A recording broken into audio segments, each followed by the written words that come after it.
கர்த்தருடைய பரிசுத்த நாமத்திற்கு மகிமை உண்டாகட்டும்.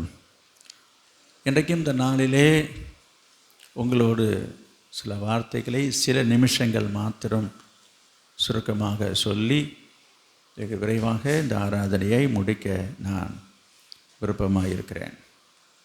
கர்த்தர் உங்களை ஆசீர்வதிப்பாராக.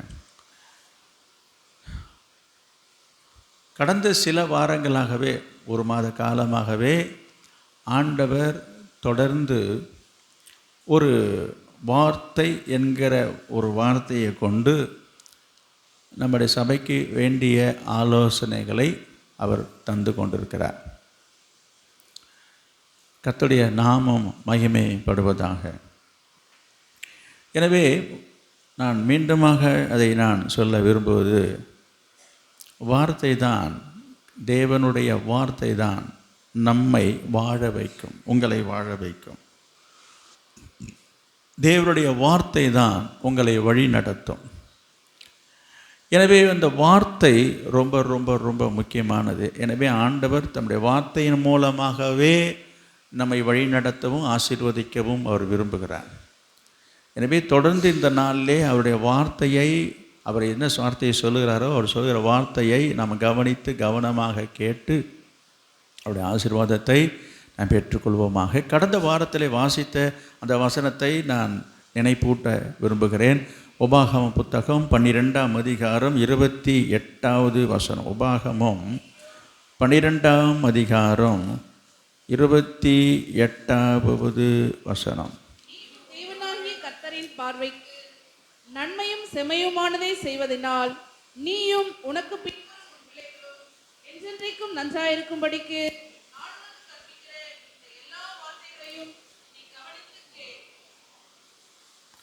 கவனிங்க.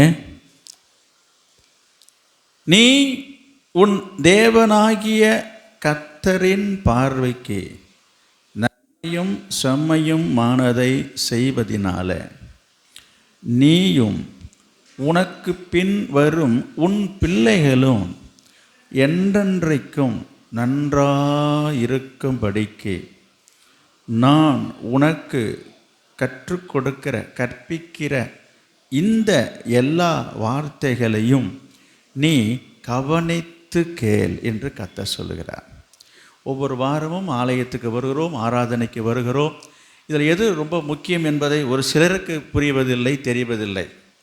ஒரு சிலர் ஆராதனை என்று சொல்வது, நான் வொர்ஷிப்பை சொல்கிறேன், பாடுவது, துதிப்பது, அதற்கு ஒரு முக்கியத்துவம் கொடுக்கிறார்கள். ஒரு சிலர் செய்திக்கு முக்கியம் கொடுப்பார்கள். அப்படின்னா என்னென்னா, பாட்டு பாடுறது, ஜெபிக்கிறதுக்கு, ஆராதனைக்கெலாம் வரமாட்டாங்க. கரெக்டாக அந்த செய்தி நேரத்துக்கு வருவாங்க. அதாவது அவர்கள் அதுக்கு கொடுக்குற ஒரு முக்கியத்துவம். இப்படி ஒவ்வொருத்தரும் ஒவ்வொரு காரியங்களுக்கு முக்கியத்துவம் கொடுக்கிறார்கள். ஆனால் நான் உங்களுக்கு சொல்ல வருகிறேன், ஒரு சிலர் இந்த காரியங்களுக்கு, நான் சிலரை பார்த்துருக்கிறேன். ஆராதனையில் என்ன செய்வாங்கன்னா, காணிக்க நேரம் வரைக்கும் இருந்துட்டு காணிக்க பாட்டு பாடும்போது காணிக்க போட்டுட்டு போயிட்டே இருப்பாங்க. கேட்டால் அவங்களுக்கு பல வேலைகள் இருக்குது. அப்போ என்னென்ன அவங்க இதை குறித்து என்ன பிரசங்கம் பண்ணுவார், ஏதாவது ஒரு செய்தி எடுத்துப்பார், ஏதாவது சொல்லப்படுறாரு, அதை அப்புறம் பார்த்துக்கலாம், முடிஞ்சால் யூடியூப்பில் பார்த்துக்கலாம், கேட்டுக்கலாம், அவ்வளோதான், முடிஞ்சிச்சு. ஆனால் கர்த்தர் சொல்கிற வார்த்தையை பாருங்கள். எல்லா வார்த்தைகளையும் நீ கவனித்து கேட்கணும். எதற்காக, ஏன் நம்ம அதை கேட்கணும்? ஆண்டவர் அதில் நல்ல அருமையான ஒரு வார்த்தையை சொல்லியிருக்காரு. என்னது? நீயும் உன் பிள்ளைகளும், நான் இதை கொஞ்சம் எடிட் பண்ணி சொல்கிறேன், நீயும் உன் பிள்ளைகளும் என்றென்றைக்கும் நன்றாக இருப்பதற்கு. இதை நான் போன வாரமே சொல்லிட்டேன். எல்லாருடைய விருப்பமும் அதுதான். திருமணமாகி குழந்தையை பெற்றெடுத்திருக்கிற பெற்றோராக இருக்கிற அனைவருக்கும், வயசான அனைவருக்கும் இருக்கிற ஒரு மனசில் இருக்கிற ஒரு ஆதங்கம், ஒரு ஆவல், ஒரு ஆர்வம், ஒரு தாகம், ஒரு ஏக்கம், ஒரு எதிர்பார்ப்பு என்று சொன்னால், என் பிள்ளைங்க நல்லா இருக்கணும். எல்லாரும் அதுக்கு தான் ஆண்டவர் சொல்கிறாரு, உங்கள் பிள்ளைங்க நல்லா இருக்கணும்னு சொன்னால் நீ நினச்சா போதாது. என்ன செய்யணும்? நல்லா இருக்கும்படி, நன்றாக இருக்கும்படி இந்த எல்லா வார்த்தைகளையும் என்ன செய்யணும்? கவனித்து கேட்கணும். இப்போ ஒவ்வொரு வாரமும் சபைக்கு வரும் பொழுது சொல்லப்படுகிற வார்த்தைகளை கவனித்து கேட்டிங்கன்னா நீங்கள் நல்லா இருப்பீங்க. நமக்கு அதுதானே தேவை. வேறு என்ன வேண்டும் சொல்லுங்கள்? நீங்கள் நல்லா இருக்கணும், உங்கள் பிள்ளைங்க நல்லா இருக்கணும். இதை தாண்டி வேறு என்ன இருக்குது? இதில் எல்லாமே அடங்கிடுச்சுங்க. இந்த ஒரு வார்த்தையில் எல்லாமே அடங்கி விடுச்சுது. நல்லா இருக்கணும் என்ன அர்த்தம்? நல்லா படிக்கணும், நல்ல வேலைக்கு போகணும், நல்லா சம்பாதிக்கணும், நல்ல வீடு கட்டணும், புரியுதுங்களா? நல்ல சொத்துக்கள் சம்பாதிக்கணும், எல்லாமே அடங்கிடுச்சு. நன்றாக இருக்கணும், எல்லாம் சேர்ந்தால் தான் நன்றாக இருக்க முடியும். அப்போ இந்த உலகத்தில் வாழ்கிற எல்லாருமே அதை தானே விரும்புகிறாங்க, எதிர்பார்க்குறாங்க, நினைக்கிறாங்க, அதை தானே தேடுறாங்க. அதற்காக தானே நம்ம பிரயாசப்பட்டுருக்குறோம். அப்போ இந்த காரியத்தை சிலர் அந்நிய காரியமாக நினைக்கிறார்கள்.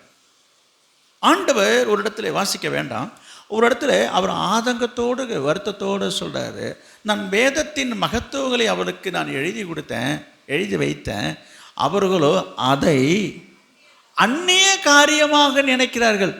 வசனம் இருக்குது. அப்படின்னா என்ன?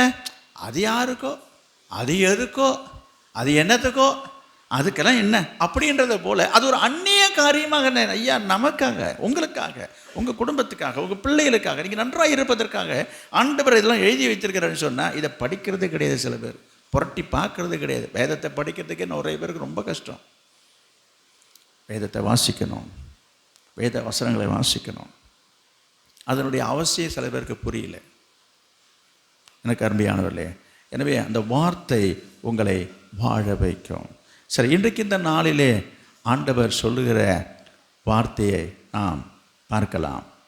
நாம் சில வார்த்தைகளை குறித்து நிறைய காரியங்களை தொடர்ந்து நாம் பார்த்து கொண்டு வருகிறோம். அதில் ஒரு வார்த்தை ஆண்டவர் சொல்கிறதை நாம் பார்க்கலாம். லூக்கா எழுதின சுவிசேஷம் 1:38. மரியாள், இதோ நான் ஆண்டவருக்கு அடிமை, உம்முடைய வார்த்தையின்படி எனக்கு ஆக கடவது என்றார். உம்முடைய வார்த்தையின்படி எனக்கு ஆக கடவது, உம்முடைய வார்த்தையின்படி எனக்கு ஆகட்டும் என்று அங்கே மரியாள் சொல்லுகிறதை பார்க்கலாம். லூக்கா எழுதின சுவிசேஷம் 5ஆம் அதிகாரம் 5வது வசனம். அதற்கு சீமோன், ஐயரே, ராமுழுதும் நாங்கள் பிரயாசப்பட்டும் ஒன்றும் அகப்படவில்லை, ஆகிலும் உம்முடைய வார்த்தையின்படியே வலையை போடுகிறேன் என்றார். நீங்க சொல்லிட்டீங்க, நீங்க சொல்றீங்க, உங்க வார்த்தையை நம்பி உங்க வார்த்தையை கேட்டு நான் செய்கிறேன். உங்களுடைய வார்த்தையின்படியே ஆக கடவது, வார்த்தையின்படியே ஆக கடவது. அதே போல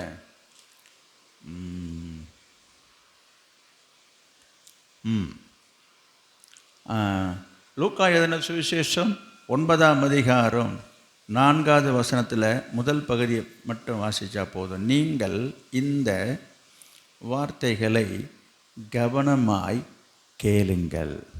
எனவே ஆண்டவர் நமக்கு சொல்லுகிற வார்த்தைகளை கவனமாக கேட்கும் பொழுது அவருடைய வார்த்தையின்படியே உங்கள் வாழ்க்கையில் நடக்க வேண்டியது எல்லாம் நடக்கும். நல்லது நடக்கும், நல்லதே நடக்கும், நல்லதாகவே நடக்கும். ஆண்டவருடைய வார்த்தைகள் எல்லாம் நமக்கு நல்லதையும் நன்மையையும் தரக்கூடியதாகவும் செய்யக்கூடியதாக தான் இருக்கிறது. எனவே அந்த வார்த்தை நம்முடைய வாழ்க்கையிலே நடக்கணும், பலிக்கணும், நிறைவேறணும் என்று சொன்னால் அந்த வார்த்தையை கேட்கிறவர்களாக மாத்திரமல்ல, வேதத்தில் வாசிக்கிறோம், அதன்படி நாம் செய்யக்கூடியவர்களாகவும் இருக்க வேண்டும். அப்போ இந்த வார்த்தை, நம்ம பேசுகிற வார்த்தை உங்கள் வாழ்க்கையில் எப்படிப்பட்ட மாற்றத்தை ஏற்படுத்துகிறது? ஒரு சிலருடைய வாழ்க்கையில் ஏன் ஆசீர்வாதத்தை கொண்டு வரவில்லை? ஒரு சிலருடைய வாழ்க்கையில் ஏன் சாபங்கள் நிறைந்ததாக இருக்கிறது? மனுஷனுடைய வாழ்க்கையில் ஏன் சாபங்கள் வருகிறது? எதனால் வருது? எப்படி வருகிறது? ஏன் வருகிறது என்று சொல்லி பார்த்தோம் என்று சொன்னால், இன்றைக்கு வாசித்த வேத பகுதிக்கு நாம் வருவோம். ஆதியாகமம் 4ஆம் அதிகாரத்துக்கு வாங்க. அங்கே ஒரு காரியத்தை நாம் இங்கே பார்க்கிறோம். ஆதியாகமம் 4ஆம் அதிகாரம் 9வது வசனம். கர்த்தர் காயீனை நோக்கி, உன் சகோதரனாகிய ஆபேல் எங்கே என்றார். அதற்கு அவன், நான் அறியேன், என் சகோதரனுக்கு நான் காவலாளியோ என்றான். பாருங்க, இன்றைக்கி அதுக்கு தான் இந்த வேத பகுதி நான் வாசிக்க வைச்சேன். ஆண்டவர் ஆதாம் ஏவாளை படைத்தார். அவங்களுக்கு 2 பிள்ளைகள் பிறந்தார்கள். ஒன்று காயின், இன்னொருத்தன பேர் ஆபேல். இப்படி இருக்கும்ன்ற காலத்திலே அவங்க இருவரும் ஆண்டவருக்கு காணிக்கை செலுத்தும்படியாக இவன் ஆட்டு மந்தையிலிருந்து முதலீட்டான காரியங்களை காணிக்கை கொண்டு வருகிறான். காயின் நிலத்தினுடைய நிலத்தின் கனிகளை கர்த்தருக்கு காணிக்கையாக கொண்டு வந்தான் அப்படிலாம் எல்லாம் எழுதியிருக்கிறது, நம்ம வாசிக்கிறோம். இப்படி கொண்டு வரும்பொழுது ஆண்டவர் காயினுடைய காணிக்கையை அங்கீகரிக்கவில்லை அப்படின்னு இங்கே எழுதியிருக்கிறது. ஆபேலுடைய காணிக்கையை ஆண்டவர் அங்கீகரித்தார் என்றது. இதெல்லாம் ஏன் அங்கீகரிக்கலை, ஏன் இதை அங்கீகரித்தார் என்பது அது ஒரு விவாதத்துக்குரிய விஷயம். அதை நம்ம ஆராயலாம். அதுக்கு விளக்கம் இல்லாமல் இல்லை. இப்போ நான் அதை பற்றி சொல்ல போனால் அது ஒரு வேத பாடம் ஆகிவிடும். கவனிங்க, இப்போ சொல்ல வந்தது நிராகரிச்சிட்டாரு, அங்கீகரிக்கலை. இதனால் என்ன ஆயிடுச்சு, இந்த காயினுக்கு நாம் அங்கே பார்க்குறோம், அவனுக்கு எரிச்சல் வருகிறது, அவனுக்கு முகநாடி மாறுகிறது. இப்படிப்பட்ட சூழ்நிலையில் அவன் காயின் ஆபேலை கொலை செய்து விடுகிறான். இந்த உலகத்தில் மனித வரலாற்றில் முதலாக நடந்த கொலை என்று சொன்னால் அதுதான். மனித கொலை நடந்ததே அதுதான். அதுக்கப்புறம் நிறைய கொலைகள் நடந்துகிட்ருக்குது, அது வேறு விஷயம். சரி, இப்படிப்பட்ட சூழ்நிலையில் இதெல்லாவற்றையும் ஆண்டவர் மேலேருந்து பார்க்குறாரு. பார்த்துட்டு இருந்த ஆண்டவர் என்ன செய்கிறாரு, எல்லாம் முடிஞ்சு போச்சு. ஆபேல் கொலை செய்யப்பட்டு இறந்து போய்விட்டான்.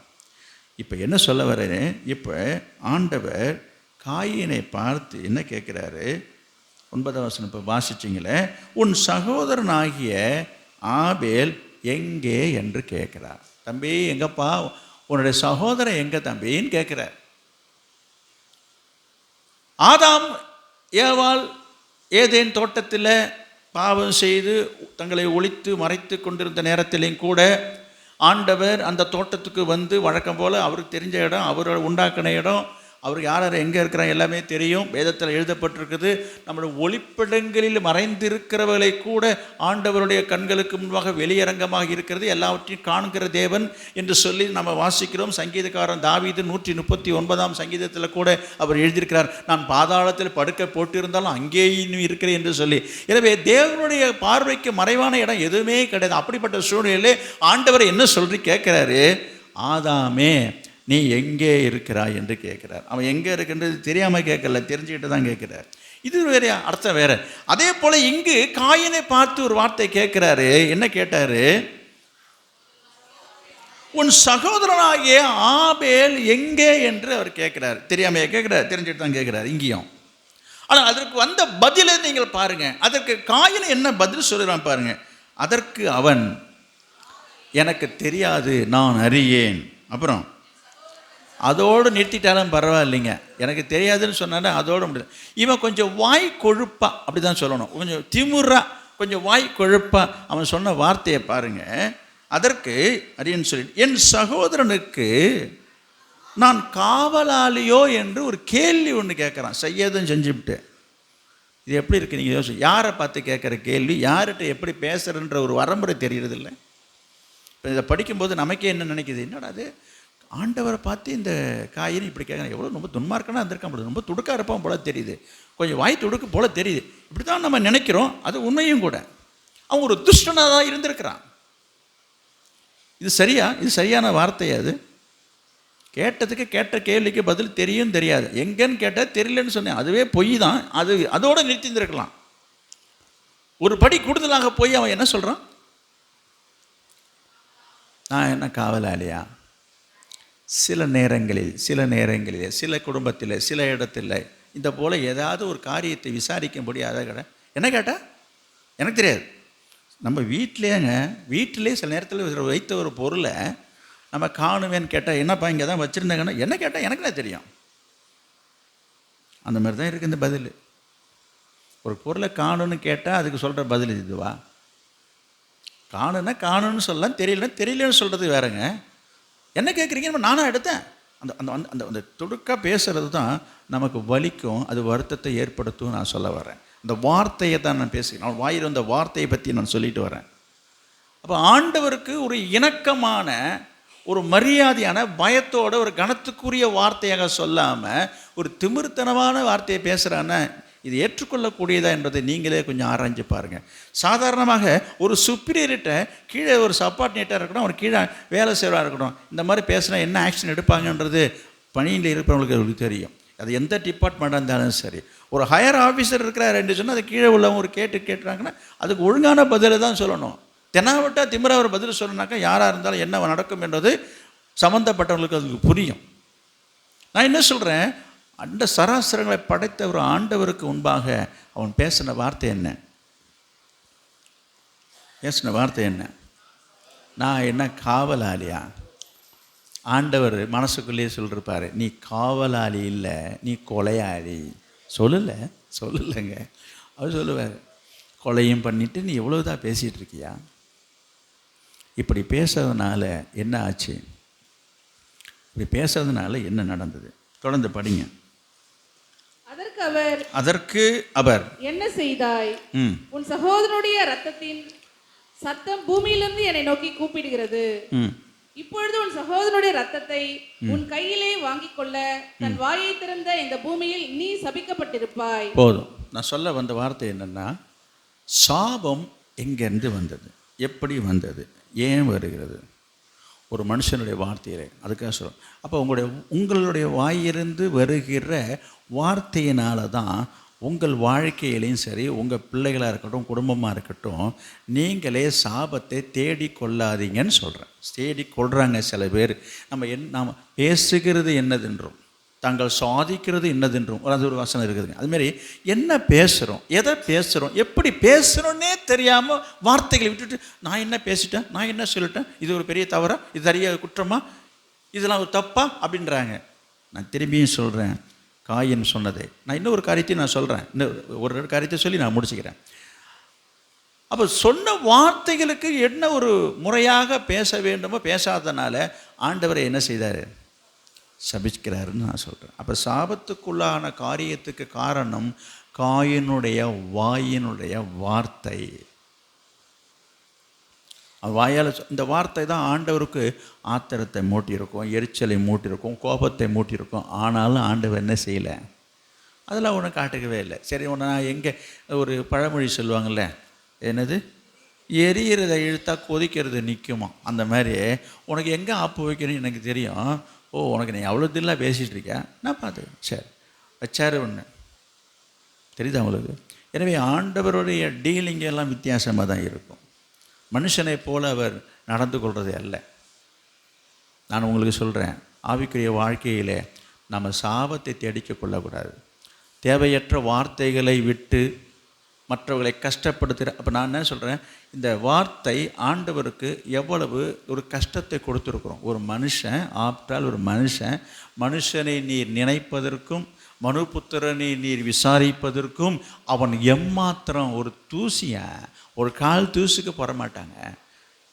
அவன் கடவுளை பார்த்து, தெய்வத்தை பார்த்து, தன்னை படைத்த உண்டாக்கின ஆண்டவரை பார்த்து ஒரு வார்த்தை பேசலாம். எவ்வளோ திமிராக பேசுகிறான்னா அவர் மனசு எவ்வளோ வேதனைப்பட்டிருக்கும் என்பதை நான் சொல்ல வருகிறேன். எனவே மற்றவர்களை காயப்படுத்துகிற, கஷ்டப்படுத்துகிற வார்த்தைகளை நீங்கள் பேசுவீர்கள் என்று சொன்னால் அது உங்கள் வாழ்க்கையில் பிரதிபலிக்கிறது என்னவோ அது சாபமாக முடியும். அது உங்களுக்கு சாபத்தை கொண்டு வரும் என்று நான் சொல்ல வருகிறேன். எனவே கடினமான கஷ்டமான வார்த்தைகளை நாம் பயன்படுத்தக்கூடாது. அவர்கள் சொல்லணும்னு அவசியம் இல்லை, உங்களை சபிக்கணும்னு அவசியமே இல்லை. நீங்கள் சொன்ன உங்கள் வார்த்தையே, சொன்ன இந்த வார்த்தையின்படியே உனக்கு ஆக கடவுது. அப்போ நீ என்ன வார்த்தையை சொல்லுகிறாயோ அதை தான் உங்கள் வாழ்க்கையிலே நடக்கும்.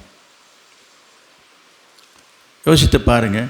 ஆண்டவர் இந்த காயின்கிட்ட பேசுனதுக்கு நான் இன்னும் ஒரு காரியத்தை அங்கேயே நீங்கள் சற்று கொஞ்சம் முன்னோக்கி நீங்கள் பார்த்தீங்க என்று சொன்னால், அங்கே காயினுடைய காணிக்கையை ஆண்டவர் அங்கீகரிக்கவில்லை. அவனுடைய எரிச்சல் வருகிறது, அவன் முகநாடி மாறுது.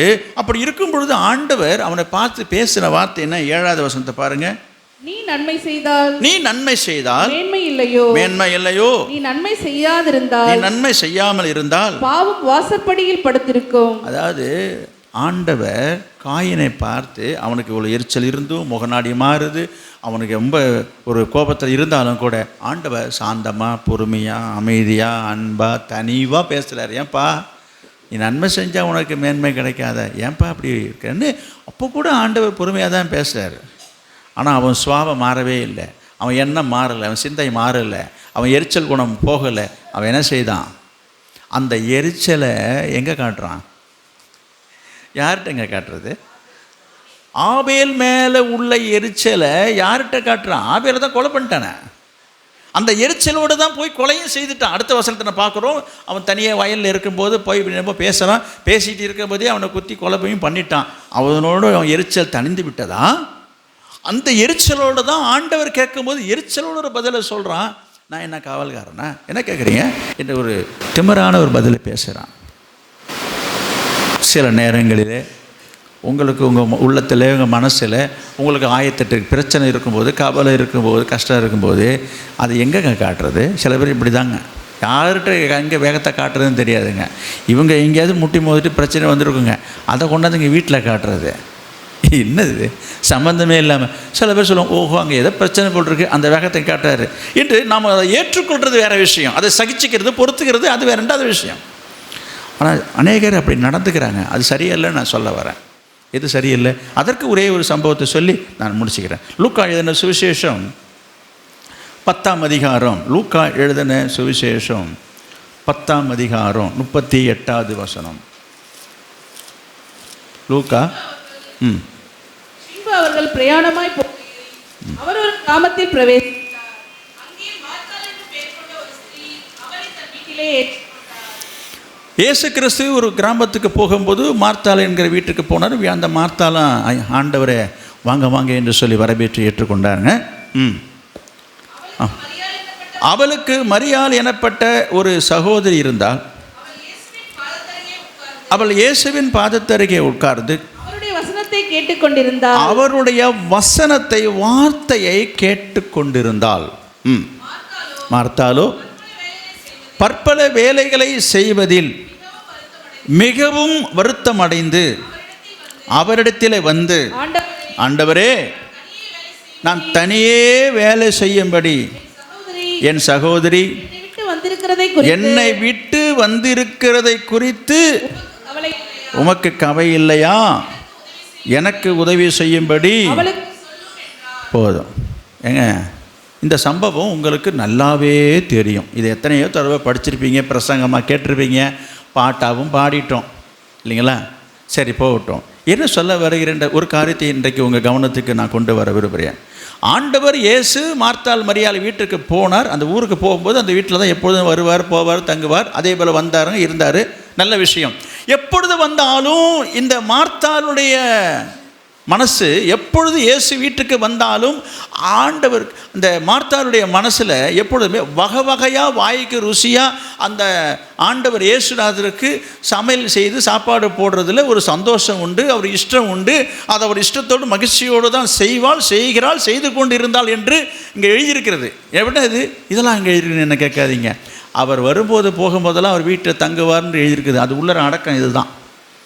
எனவே சாப்பாட்டு நேரத்துக்கு வந்தாலும் சரி, சாப்பிட்டுட்டு வந்தாலும் சரி, அவர் எவ்வளோ நேரம் இருக்கார என்ன சரி இருந்தாலும் சரி, ஆண்டவருக்கு அவள் செய்கிற ஒரு பழக்கம், அந்த பழக்கத்தின்படியே நடந்த ஒரு சம்பவத்தில் தான் இன்றைக்கு நாம் இங்கே பார்க்குறோம். அதுபோல தான், இது ஒன்றும் புதிய அனுபவம் இல்லை. முதலாக அந்த அவர் வீட்டுக்கு வந்ததாக நம்ம இதை கருத முடியாது. பலமுறை வந்து போயிட்டு இருக்கும்போது ஒரு நாள் நடந்த ஒரு சம்பவத்தை தான் இங்கே எழுதி வைத்திருக்கிறார் லூக்கா.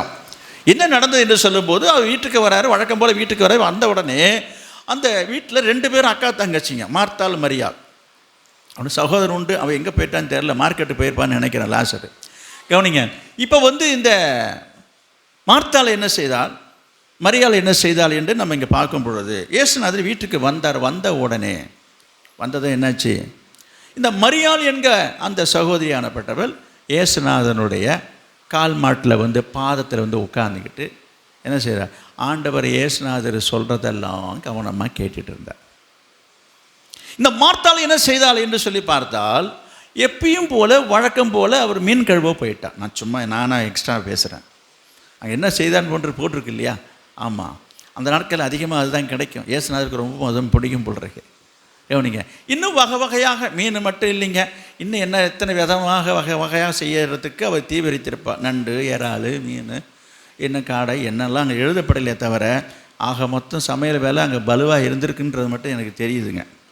பற்பல வேலைகளின்னு நாங்கள் எழுதியிருக்குது. என்ன வேலை அங்கே பற்பல வேலை யோசித்து பாருங்கள். இப்படி அவள் செய்து கொண்டு இருக்கும் பொழுது இங்கே என்ன நடந்திருக்குது, இயேசுநாதர் இங்கே பேசிகிட்டு இருக்கிறாரு. இந்த மரியாள் என்ன செய்கிறாங்க, அவருடைய கால் அடி பாதத்தில் உட்காந்து அவர் வாயை பார்த்துட்டு உட்காந்துருக்குறாங்க. நம்ம கிராமத்தில் அப்படி தான் சொல்கிறாங்க, பாரு வாய் பார்த்துட்டு நிற்கிறேன் பாரு, என்ன பேசினாலும் ஆன்னு வாயை பழந்துட்டு உட்காந்துருப்பார். அப்படி சொல்கிறீங்கள, கிட்டத்தட்ட அதே போல தான் தன்னை மறந்து, இந்த மரியாதை சொல்கிறேன், தன்னை மறந்து ஆண்டவர் இயேசுநாதர் சொல்கிறத அப்படியே ஆன்னு கேட்டுட்டு உட்காந்துருக்குறான். இதை பார்த்த இந்த மார்த்தாளுக்கு என்ன வந்ததுன்னா, எரிச்சலாக வருதுங்க.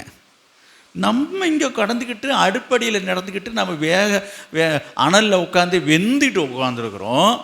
அந்த நாட்களில் ஏதுங்க கேஸ் அடுப்பு? கவனிங்க, இந்த சமையல் செய்யும்படியாக அடுப்படியில் உட்காந்து சமையல் செஞ்சுட்டு இருக்கும்போது அடுப்பு அனலில் தாங்காமல் அந்த அனலை சேர்ந்துக்கிட்டதுங்க உள்ளத்தில். இங்கே அனல் கொண்டு எழும்பு என்ன பண்ணுறாவ, இந்த மரியாதை குறித்த ஒரு எரிச்சல், கோபம், வேகம் வருது பாருங்க. வந்துச்சா? இதை பார்த்தவ என்ன செய்யணும்? இப்போ அந்த வசனத்தை திரும்ப படிங்க. மார்த்தாலோ பற்பல வேலைகள் செய்வதில் மிகவும் வருத்தமடைந்து ரொம்ப டயர்டாயிட்டா. அவருக்கு ஏகப்பட்ட வேலை செய்யணுங்க. பூண்டு உரிக்கணும், வெங்காயம் அரிக்கணும், காயை வெட்டணும். இந்த மாதிரி சமையல் வேலையில் செய்யும்போது சமைக்கிறவங்களுக்கு தான் உங்களுக்கு தெரியும். பொதுவாகவே சமையல் வேலையில் எவ்வளோ கஷ்டன்றது சமைக்கிறவங்களுக்கு உங்களுக்கு புரியும். நம்ம ஈஸியாக எளிவாக நினச்சிடுறோம். அதை ஒவ்வொன்றும் செய்து பார்த்தா தான் தெரியும். அதுபோல் இப்போ பற்பல வேலைன்னா 1-2 இல்லைங்க. அப்போ நான் இதுலேயும் நான் சொல்கிறது புரியுதுங்களா? அப்போ ஏகப்பட்ட ஐட்டம் இயேசுநாதருக்கு தயாராகிட்டுருக்கு சாப்பாட்டுக்கு. பற்பல வேலைகளை செய்வதில் அவருக்கு அசந்து போய் உட்காந்துட்டு என்ன பண்ணுறவ, அவரிடத்தில் வந்து, ஆண்டவரே, நான் தனியே வேலை செய்யும்படி என்னுடைய சகோதரி என்னை விட்டுட்டு வந்து இருக்கிறத குறித்து இங்கே பாருங்கள். இதை தான், இந்த வார்த்தையை தான் நான் உங்களுக்கு கொண்டு வரேன். இப்போ ஏங்க அவள் எங்கேயாவது உட்காந்துருங்க, எதாவது பார்த்தா அதை பற்றி ஆண்டவருக்கு என்னங்க கவலை இருக்குது? இங்கே யோசித்து பாருங்கள். அவள் கேட்குற கேள்வி என்ன ஆண்டவரே நீங்களும் பார்த்துட்டு உட்காந்துருக்கீங்க, நான் அடுப்படையில் கிடந்துட்டு நான் எவ்வளோ கஷ்டப்பட்டுட்டு இருக்கேன், வருத்தப்பட்டுட்டு வேதனைப்பட்டு வேலை செஞ்சுட்டு உட்காந்துக்கிறேன்.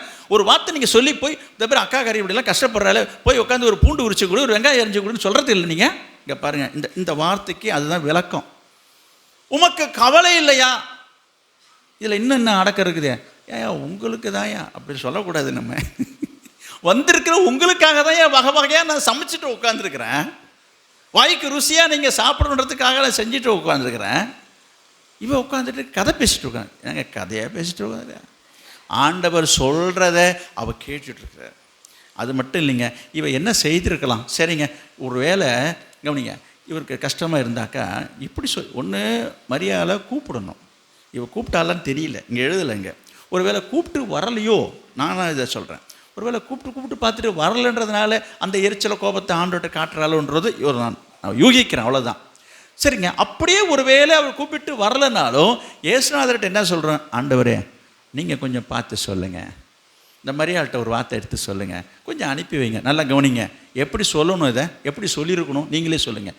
ஆண்டவர்கிட்ட வீட்டுக்கு வந்திருக்காரு, ஆண்டவர் எவ்வளோ பெரியவர், அவர்கிட்ட என்ன ஒரு மரியாதையாக என்ன சொல்லணும், ஆண்டவரே அந்த மரியாதை கொஞ்சம் இப்படி அனுப்பி வைங்களேன், கொஞ்சம் வெங்காயத்தை அரிஞ்சு கொடுத்துட்டு போக சொல்லுங்கள், கொஞ்சம் சமையல் வேலையை கை வேலை கொஞ்சம் கஷ்டமாக இருக்குதுங்க, அவளை கொஞ்சம் இங்கே வர சொல்லுங்கள். அப்படி தாங்க சொல்லணும்.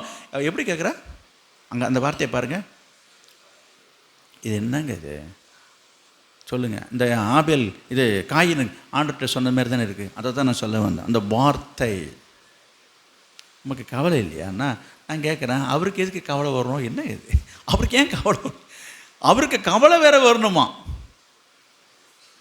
கவலை மீனை சொல்கிறாரா என்னன்னு தெரியலிங்க. உமக்கு கவலை இல்லையா? அவருக்கு எதுக்கு கவலை வரணும்? இந்த வார்த்தை சரியில்லைன்னு நான் சொல்கிறேன். அதுக்கு ஆண்டவர் என்ன சொல்கிறாரு? இயேசுவுக்கு பிரதியுத்தரமாக, மார்த்தாளே, நீ அநேக காரியங்களை குறித்து கவலைப்பட்டு கலங்குகிறாய், தேவையானது ஒன்றே, மரியாள் தன்னை விட்டு எடுபடாத நல்ல பங்கை தெரிந்து கொண்டாள் என்றார். பார்த்தீங்களா? இந்த இடத்துல ஆண்டவர் நிதானம் தவறாமல் பொறுமையாக அவர் டென்ஷன் ஆகலை. நம்மளுக்காக இருந்தால் உடனே ஒரு கேள்வி, யாரை பார்த்து என்ன கேள்வி கேட்குறேன், ஒழுங்காக மரியாதை பேச தெரியல, நம்ம டென்ஷன் ஆகும். ஆனால் அம்மா ஆண்டவர் அப்படியாம்மா, நீ அநேக காரியங்களை குறித்து கவலைப்படுற, நீ என்னை பார்த்து கவலைப்படலைன்னு என்ன கேட்குற? என்னம்மா இது? நான் உன்னை சாப்பாடு கேட்டேன்னா எனக்காக நீ செய்கிறன்றதுக்காக எனக்கு அதை குறித்து கவலை இருக்கும் நீ நினைக்கிறியா? அவர் சொல்கிறாரு, நான் வீட்டுக்கு சாப்பாட்டுக்கு வந்திருக்குன்னு பார்க்குறியா? அங்கே இல்லை, அங்கே எழுதியிருக்கானே என்னை கேட்டுறாதீங்க. இதெல்லாம் உள்ள அடங்கியிருக்குது. நான் என்ன உங்கள் வீட்டுக்கு சாப்பிட்றதுக்காக வந்திருக்கிறேன், நான் சாப்பாட்டுக்காக வந்திருக்கிறேன். அப்புறம் என்னங்க? இல்லை நீங்கள் வந்திருக்கிற நீ செய்கிறன்னா அது ஒன்றால் முடிஞ்சது செய்ய. உனக்கு கவலை இல்லையான்னு கேட்டால் என்ன அர்த்தம் அது? சொல்லுங்கள். நான் வந்தது எதுக்கு? சாப்பாட்டுக்காக வந்திருக்கிறேன். நான் வந்தது எதுக்கு? வார்த்தைகளை சொல்லிட்டு போகிறதுக்கு வந்திருக்கிறேன். அதை தான் அவர் சொல்கிறார். மரியாள் தன்னை விட்டு எடுபடாத நல்ல பங்கை தெரிந்து கொண்டார். சில நேரங்களிலே சில வீடுகளில் சிலர் சொல்கிறேன் வீட்டு கூட்டம்னு வைப்பாங்க. ஆனால் வீட்டில் உள்ளவங்க வந்து உட்கார மாட்டாங்க. சிலர் வீட்டில் காட்டேஜ் ப்ரேயர் மீட்டிங் சொல்லி வைக்கிறதுங்க. வீட்டு கூட்டத்துக்கு போவாங்க. சபையிலேருந்து எனக்கு 10 பேர் வரணும், 5 பேர் வரணுன்னுவாங்க ஆசையாக. நல்ல விஷயந்தான். போய் பார்த்தாங்க, நாங்கள் 10 பேர் 5 பேர் தான் உட்காந்து. வீட்டில் இருக்க ஒரு ஆள் அங்கே ஒன்று இலை இருக்க ஓடுவாங்க, காய் கடைக்கு ஓடும், காய் வாங்க ஓடும், அதை ஓடும். என்ன கேட்டாங்க, அது அங்கே வடை சுட்டுட்டு உட்காந்துருங்க. இது நீங்கள் நடத்துங்க பாஸ்டர். என்னங்க இது? நீங்கள் என்னங்க அந்த ஜெபத்தை நம்ம இங்கேயே உட்காந்து நடத்திட்டு போகிறோம்? சிலர் எல்லாரையும் நான் சொல்லலை, ஒரு சில இடத்துல நடக்கிற விஷயங்க இது. அவங்களுடைய நினைப்பு என்னென்னா, எனக்கு உங்களுக்காக தான் அங்கே செஞ்சிடுவேன், எனக்காக செய்கிறீங்க, ரைட்டு தான், அதுவா முக்கியம்? இது வந்து வீட்டு கூட்டம் இல்லை, இது சாப்பாட்டு கூட்டம். இது சாப்பாட்டு கூட்டங்க. வீட்டு கூட்டம்னா வீட்டார் அனைவரும் வந்து உட்கார்ந்து அங்கே சொல்லப்படுற வார்த்தையை கேட்டு செபித்து அதுக்கப்புறம் போகும்பொழுது அவங்களுக்கு நீங்கள் ஒரு உபசரிப்பாக கொடுக்குறது செகண்ட் திங். அது இதுக்கு தான் சிலர் ப்ரையாரிட்டி கொடுக்குறாங்க. அது சரியில்லை. ஆண்டவர் எங்கே சொல்கிறாரு, தம்மா நீ அதையே பெருசாக பேசிகிட்டு இருக்காத, தேவையானது ஒன்றே. என்னது? மரியாள் தன்னை விட்டு எடுபடாத நல்ல பங்கு. எது? ஆண்டோடைய பாதத்தில் உட்கார்ந்துருக்கிறது. என்ன செய்யணும்? உட்காந்து அவருடைய வார்த்தையை கேட்கணும். அவருடைய வார்த்தையை கேட்கணும். எனக்கு அன்பானவர்களே, இந்த வார்த்தையில் தான் இவ்வளோ விஷயம் இருக்குங்க. வார்த்தையை நம்ம கேட்கணும். நம்ம சொல்கிற வார்த்தையில் இருக்குதுன்னு நான் சொல்ல வந்தேன். அப்போ இந்த வார்த்தையை நான் மார்த்தாளுடைய வார்த்தையை நான் சொல்ல வந்தேன். மார்த்தாள் ஆண்டவர்கிட்ட விட்ட வார்த்தையை தான் நான் உங்களுக்கு இப்போ சொல்லி காமிச்சேன். எனவே நம்ம அப்படி பேசக்கூடாது. இப்படி பேசுவதனால என்ன ஆகும்? 1 கொரிந்தியர் 10ஆம் அதிகாரம் 10 படிங்க, நான் முடிச்சுக்கிறேன். 1 கொரிந்தியர் 10:10.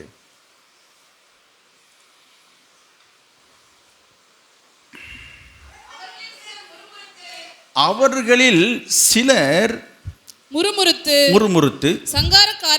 சங்காரக்காரனாலே அழிக்கப்பட்டார்கள். அதுபோல நீங்களும் முறுமுறுக்காமல் இருங்கள். முறுமுறுக்கிறது என்ன? வாயினாலே குறை சொல்வது, குற்றப்படுத்துவது, மற்றவர்களை காயப்படுத்தும்படியான வார்த்தை. இதை குறித்து நான் ஏற்கனவே ஒரு செய்தியில் நான் சொல்லியிருக்கிறேன், முறுமுறுப்பை பற்றி. புரியுதா? அப்போ ஆண்டவரை குறித்த ஒரு வருத்தம் தாக்கம் இருந்தாலும் கூட, ஒரு வேலை இருக்கக்கூடாது, அப்படி இருந்தாலும் கூட இதை எப்போ யார் மற்றவரிடத்தில் போய் நம்ம சொல்கிறோமோ, மற்றவனா யார்? நம்ம குடும்பத்திலையும் சரி, அயலாகத்திலையும் சரி, சபை விசுவாசிகளையும் சரி, ஆண்டவரை குறித்து குறைத்து அல்லது குறைவாக குற்றமாக பேசுவது தான் முறுமுறுப்பு. எதுவாக இருந்தாலும் நேருக்கு நேராக போய் பேசணும். இஸ்ரவேல் ஜனங்கள் என்ன செய்தாங்க? முறுமுறுத்தாக என்று சொல்லி பார்த்தோம். அவங்க வாழ்ந்தாங்களா? நான் சொல்ல வந்த வார்த்தை என்னென்னா, எதுவாக இருந்தாலும் சொல்கிறேன், ஆண்டவரை மனதை புண்படுத்தும் வண்ணமாக மட்டுமல்ல, நம்ம பேசுகிற வார்த்தையினாலே அவனவன் தன் வாயின் பலனால் திருப்தியாவான்னு சொல்லப்பட்டிருக்குது. நம்ம நன்மையை புசிக்கக்கூடியவர்களாக இருக்கிறோம், ஆசீர்வாதத்தை பெற்றுக்கொள்ளக்கூடியவர்களாக இருக்கிறோம். எனவே இது பாவம். இந்த பாவம் என்ன செய்யும்? நமக்கு சாபத்தை கொண்டு வரும். நான் சொல்ல வந்தது என்ன? ஏன் நம்முடைய வாழ்க்கையிலே சாபங்கள் வருது, எதனால் வருது, எப்படி வருது என்று சொல்லும் பொழுது, யாரும் உங்களுக்கு சாபம் விடணும்னு அவசியம் இல்லை. சாபம் விட்டாலும் சாபம் வரும். யாராவது உங்களை பார்த்து சபிக்கிறாங்களா, சாபம் விட்றாங்களா, சொல்கிறாங்கல்ல இப்படி சாபம் விட்டாங்கன்னு, அதுவும் சாபம்தான். ஆனால் அது மட்டும்தான் நீங்கள் நினைக்காதீங்கன்னு சொல்ல வந்தேன். அப்புறம் என்னது? காயின் சொல்லக்கூடாத ஒரு வார்த்தையை சொன்னதுனால அங்கே ஆண்டவரால் சபிக்கப்பட்டு ஒரு சாபத்தை வந்ததை நாம் இங்கே பார்க்குறோம்.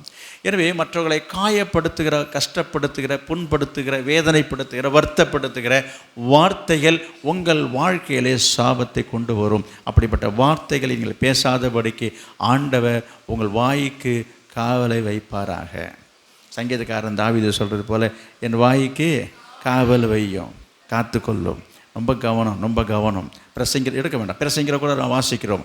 உன் வாய் பெசகினால இது செய்தது என்று சொல்லி தூதனுக்கு முன்பாக சொல்லாத, அவர் கோபம் கொண்டு உன் கையின் பிரயாசங்களை அவர் அழிப்பானேன்னு இருக்குது.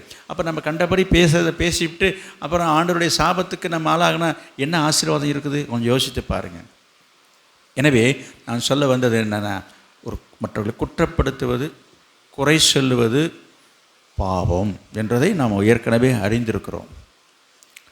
எனவே குறைகளோ குற்றங்களோ இருந்தால் நேருக்கு நேராக போய் அதை எடுத்து பக்குவமாக சொல்ல வேண்டிய முறையில் நம்ம சொல்லணுமே தவிர, இந்த குறை சொல்வது குற்றப்படுத்துவதுனா என்ன என்று சொன்னால், ஒருவரை பற்றி அடுத்தவங்கள்ட்ட போய் சொல்கிறதுக்கு பேர் தான் குறை.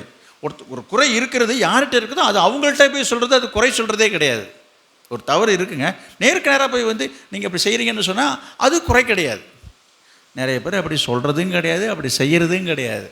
இதை உடனே மூட்டை கட்டிட்டு போய் யார்கிட்ட சொல்லலான்னு போய் அதோ போயிட்டுருக்காங்களே, இதை வந்துட்டுருக்குறீங்களே, இவங்க என்ன செய்தாங்க தெரியுமா, இந்த கதையை தெரியுமான்னு என்று நீங்கள் பேசுகிறீங்களே, அதுதான் குறை சொல்லுதல், அதுதான் முறுமுறுக்குதல்.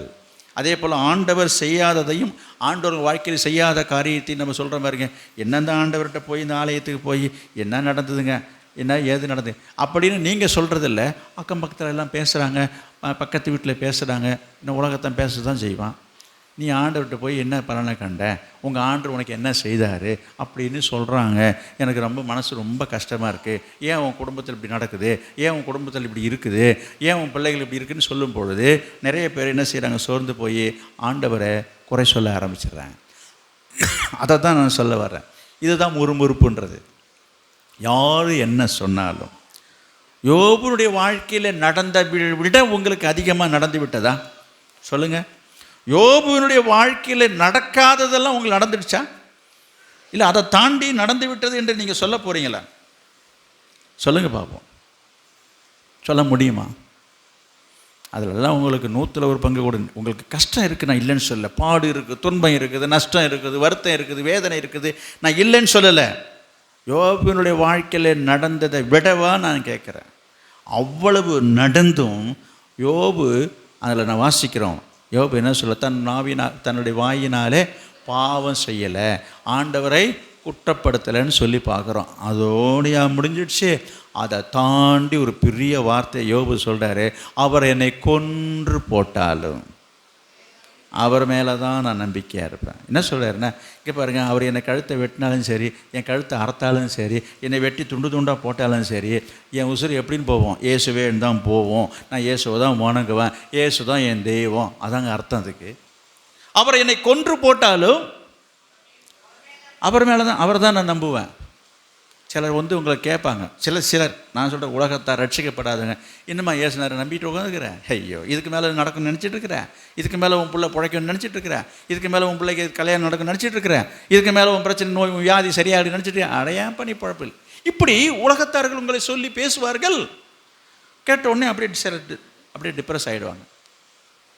என்ன இப்படிலாம் சொல்கிறாங்க? நான் சொல்கிறேன், உலகத்தார் சொல்ல தான் செய்வாங்க, உலகத்தில் பேச தான் செய்வாங்க. யோபுடைய மனைவியை சொல்லலை, கட்டின மனைவியே சொல்ல யோபை பார்த்து, என்னையா இன்னும் நீ உத்தமத்தில் உறுதியாக இருக்கிற, என்னது தேவனை தூஷித்து அடனியா செத்து போனேன். மனைவியே சொல்லும்போது ஏன் ஊர் சொல்லாது, உலகம் சொல்லாது, அக்கம் பக்கத்தில் அப்படி பேசுகிறாங்க, தெருவில் அப்படி பேசுகிறாங்க, பக்கத்தில் பேச தான் செய்வாங்க. பேசக்கூடாதுன்னு என்னங்க நான் வாய்க்கு பூட்டா போட முடியும்? இல்லைங்க, ரொம்ப கஷ்டமாக இருக்குது. கஷ்டமாக தான் இருக்கும். அப்படிதான் கஷ்டமாக இருந்துட்டா அப்போ அதுக்காக ஆண்டவர் குறை சொல்கிறதா? சொல்லுங்கள். நம்ம என்ன சொல்லணும்? அவர் என்னை கொன்று போட்டாலும் அவரை தான் நான் நம்புவேன், போய் வேலையை பார்த்துன்னு சொல்லணும். அதுதான் விசுவாசி. நான் சொல்ல வந்தது என்ன, உங்கள் வாயினால் ஆண்டவரை குறை சொல்லாதீங்க, குற்றப்படுத்தாதீங்க, முறுமுறுக்காதீங்க. அது என்னத்தை கொண்டு வரும்? சாபத்தை கொண்டு வரும். எனவே நமக்கு வேண்டாம். கர்த்தர் உங்களை ஆசீர்வதிக்க வேண்டும் என்று விரும்புகிறார். நம்ம உபாகமத்தில் தொடக்கத்தில் வாசித்தோம், நீயும் உன் பிள்ளைகளும் நன்றாக இருப்பதற்கு சொல்லப்படுகிற இந்த வார்த்தைகளை கவனித்து கவனமாக கேளுங்கள். நீங்கள் நல்லா கேட்டிருக்கீங்க. கர்த்தர் உங்களை ஆசீர்வதிப்பார். நாம் ஒரு நிமிஷம் கண்களை மூடி நாம் ஜெபம் பண்ணுவோம். Praise the Lord. Hallelujah. Praise the Lord. வாய்க்கு காவல் வையும் காத்து கொள்ளுமையா, என் வாய்க்கு காவல் வையும் காத்து கொள்ளுமையா தீயன எதையுமே தீயன எதையுமே ஆட விடாதையும் ஆட விடாதையும் உம்மை நோக்கி கதறுகிறேன் விரைவாய் உதவி செய்யும் உம்மை நோக்கி கதறுகிறேன் விரைவாய் உதவி செய்யும் ரூபம் போல் என் ஜெபங்கள் ஏற்று கொள்ளுமையா ரூபம் போல் என் ஜெபங்கள் ஏற்று கொள்ளுமையா மாலை பனி போல் என் கைகளை உயர்த்தினேனையா.